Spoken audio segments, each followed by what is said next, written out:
Hey everybody, just wanted to give you some news and notes on some things that I've been seeing in the TCG market. We sell hundreds of thousands of TCG items a month, so, I think we have some data that might be interesting to some of you. Starting off with, we only take graded stuff, so graded market is pretty important to us. We've noticed that, we used to do Consignment Plus, which is basically you send in your raw cards to get graded, and we had thousands and thousands of cards out there, at, various grading card companies. PSA has just been, you've noticed that they did a special where it was like $13.99. And they also cut their turnaround time to from 60 business days to 45. I think it's like 30 business days.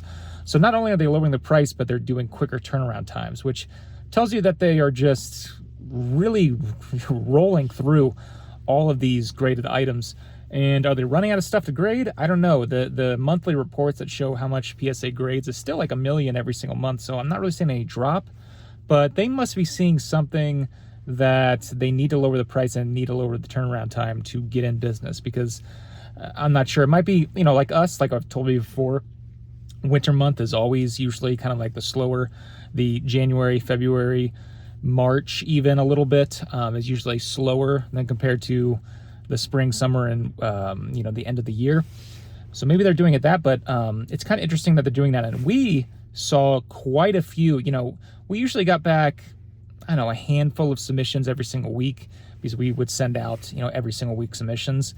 Like last week or 2 weeks ago, we got like 20 submissions in a week. I mean, it was like 7 a day. In 2 days it was like 7 a day, 7 day, and then like 6 the next day, which is crazy. Never had that many shipped out for Consignment Plus. And this week, or the last week, which we're going to be getting this week when they're shipped back to us, but it was, again, once like 20 submissions. I mean, it was just like every day, like every few hours, just an email going out saying your grades are available and it's shipped out.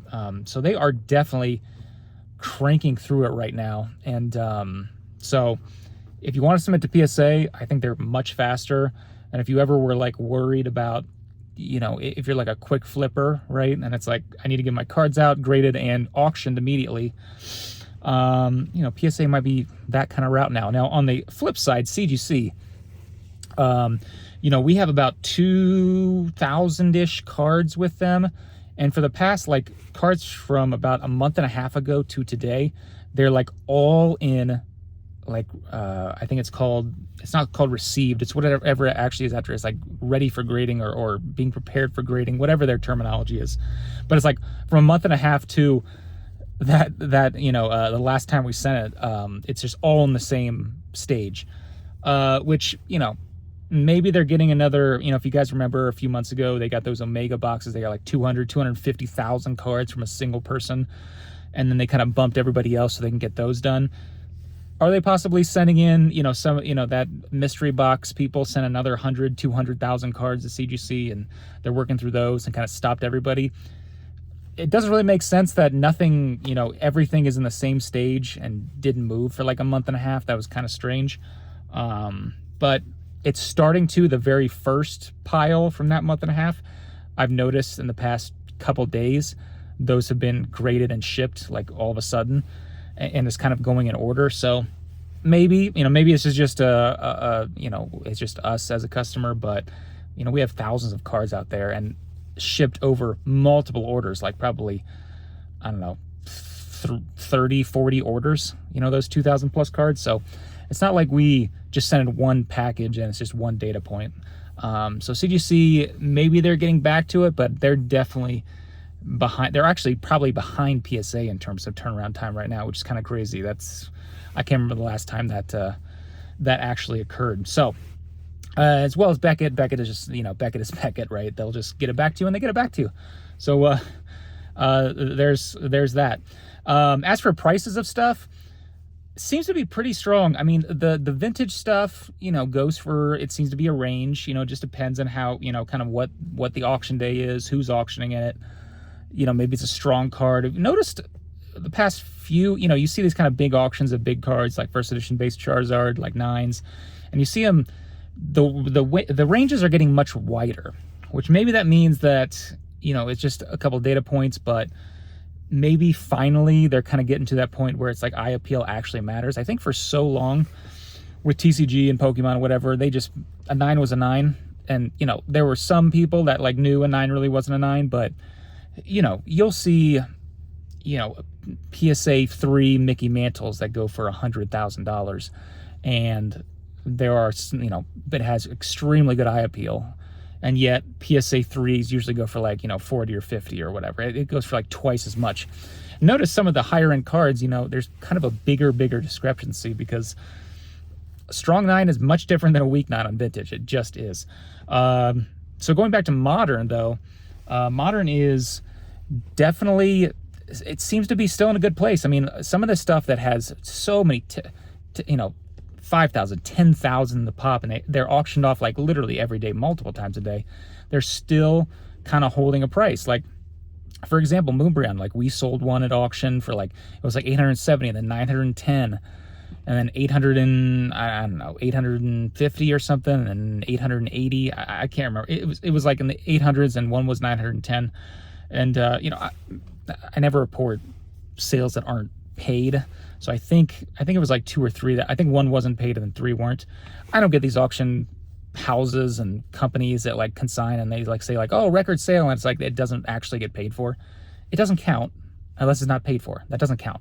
You have to literally get the money and ship it and to actually count. I don't understand why they do that. I guess it's just for marketing purposes, and people see that and want to send in their stuff, and I don't know. It's just very annoying. But anyway, yeah, it's still just consistently, there's so much of this stuff, and it still sells for like a very, very tight range. It seems to be every time. Now, has there been an overall drop over the past, you know, few months, year? Yeah, I mean, like the Moonbryon was worth like, I don't know, 1,400 at the peak, so it's about half. But for the amount that's hitting to still be at $800-900 is pretty crazy. I mean, that's just kind of one of the higher end, cheaper, not higher. That you know what I mean. There are some very higher end promos that sell pretty regularly and still get a same range every time. Something like a Mario Pikachu sells for between $500 to $5,500 every time, and it's sold all the time.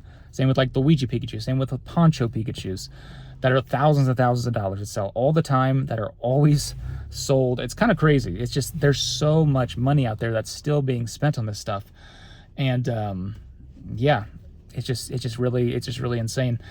So I mean, and it's just so much more than vintage, because the vintage stuff doesn't really, I mean, it does sell, but it's just few and far between comparatively, right? I mean, there's probably just so many more, multiple times more, you know, say Poncho, I don't know, like a Mario Pikachu. There's probably so many more times that in 10 than like the entirety of Neo Revelation and PSA 10, like every single PSA 10 combined, right? So it just doesn't sell as much. But when it does, it still is, you know, anyway, the point I'm trying to get to is it still seems very strong. We're still seeing strong prices across the board, comparatively. And, you know, the grading seems to be faster, which, you know, I don't really know what that, you know, entails, but we'll kind of see where that lies down the road. But yeah, that's just kind of what we're seeing here. Otherwise, as for our business, it was still a good February. I mean, we still have one more week to go in February, but we know what's going on, you know, to be listed. More cards than last February, more sales than last February, so that's good. It's still slower, definitely, than last quarter. You know, the Q4 was huge for, you know, a lot of sellers out there. But, yeah, we have a pretty strong March coming in, some pretty strong cards that are be coming in, and it'll be exciting to show you guys that as well. But yeah, a lot of stuff happening in the actual, you know, trading card market. It'll be exciting to see what happens here in the future. So yeah, that's all I have for today. Just want to give you a little update on what we're seeing here. You know, we see stuff that is relisted, stuff that sells, stuff that doesn't. Not every card, if you're looking at stuff and it's like, oh, that's a sale, that's really nice. It's like, it doesn't technically mean it's like we sold a Latios and Latias GX, you know, that alt-art from Team Up. You know, we sold for like $2,000, and people were like, ooh, that's a really strong sale. Wow, its market's going up. It's like, that was one data point. Even if it did get paid for, that's one data point, and it wasn't paid for. The person didn't pay for it, and they were canceled and banned, and you know, everything that we do to buyers who don't pay. So yeah, don't trust every single data point out there, but overall I feel like it's still you know, pretty strong out there. Especially we'll see what happens when tax season comes, which is coming in the next month or two. People get that, and then spring comes and stuff starts flying off the shelves again. So we'll see if that happens again. You know, of course, it all, you know, all boils down to the economy at large, right? I mean, interest rates are still you know, not historically high, but they're not historically low. But the biggest thing is the job market. I think the job market is still 3 point whatever percent. I mean, it's still incredibly low. So people still have jobs if they want it, and have, I don't know if they have disposable income. I don't really understand that. You know, credit card debt is surging, so people are just kind of putting a lot of it on credit cards.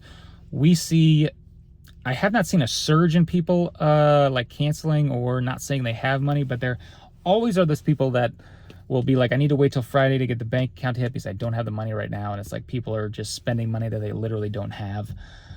So that is concerning to see the credit card just keep going up, and people are spending, I think it was like an average of $6,000 or $7,000 the average person has on their credit card debt, which is something to probably be concerned about. Rents are up, food's up. People think that inflation's going down, that means prices are going down. No, that's deflation. It just means that the price of stuff is going to go up slower. So, yeah, it's honestly shocking to see how much money is still being spent on all this stuff every single week, every single day. So we'll see where it goes. We'll see where the actual economy goes. That's really a big determining factor as well.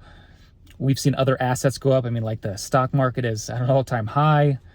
Bitcoin, the crypto, has definitely gone way up to where it was. I don't think it's at a record yet, but it's I think the last time I checked it was over 50,000. So stuff's going up again. You know, I don't know where all this money's coming from. This is probably a different discussion, but overall seems to be strong. But we'll see where it goes. Anyway, thanks again for watching. We'll talk to you again soon.